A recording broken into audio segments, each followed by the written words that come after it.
Sejatining amal punika gumantung kalian niatipun.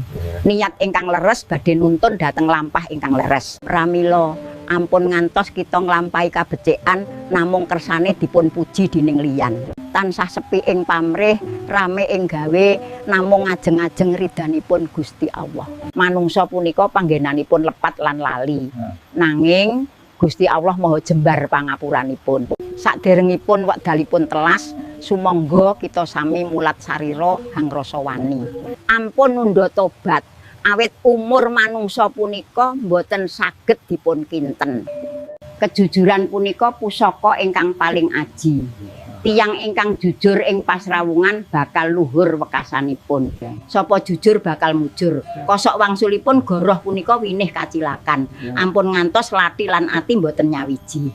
Tansah iling lan waspada, iling menawi Gusti priksa ingkang kita lampahi.